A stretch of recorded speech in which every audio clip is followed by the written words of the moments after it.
When it looked like the sun wasn't gonna shine anymore, God put a rainbow in the clouds. Imagine that.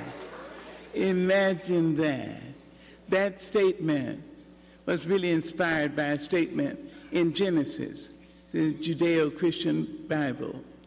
We are told that rain had persisted so unrelentingly that people thought it would never cease.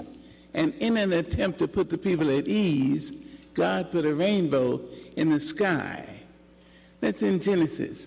But in the 19th century, some African-American poet, a lyricist, maybe a woman, I'm not sure about that, said that God didn't just put the rainbow in the sky.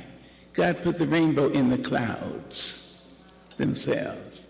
Now we know that suns and moons and stars and all sorts of illuminations are always in the firmament, but clouds can so lower and lower that the viewer cannot see the light.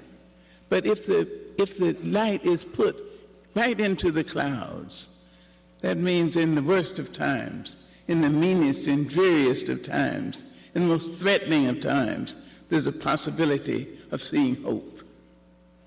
So the statement is, when it looked like the sun wasn't gonna shine anymore, God put a rainbow in the clouds. Imagine.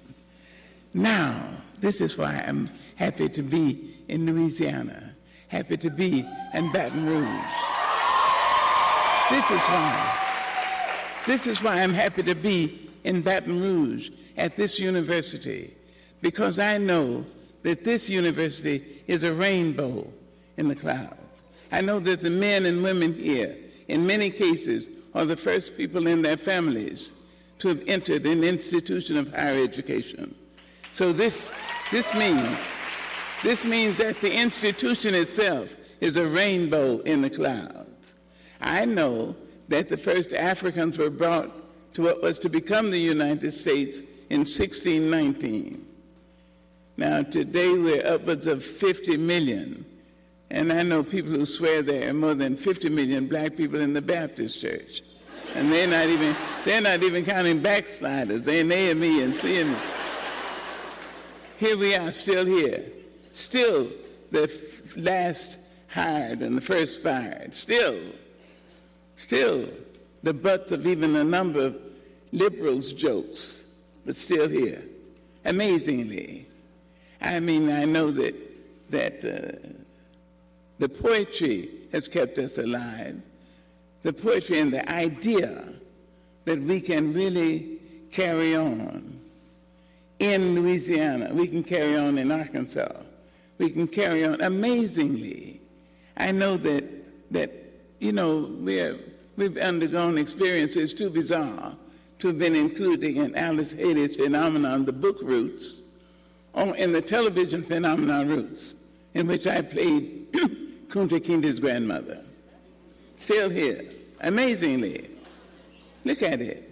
So when I look at how we have survived and done better than that, thrived, and done better than that, thrived with some passion, some compassion, some humor, and some style. Hello. Amazing. Then I think, yes, I see. We have had rainbows in our clouds.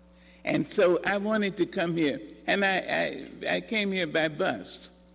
Many years ago, I stopped flying because a number of people, I mean, I've become I look just like Maya Angelou. And so people in airports, people can pull my clothes and poke me, and sometimes they give me their babies. Here, you got to hold the baby. And I want to say, would you like to clean them, change them first, maybe? Anyway, but I stopped flying because really it's more than a notion. The airports are just more than a notion.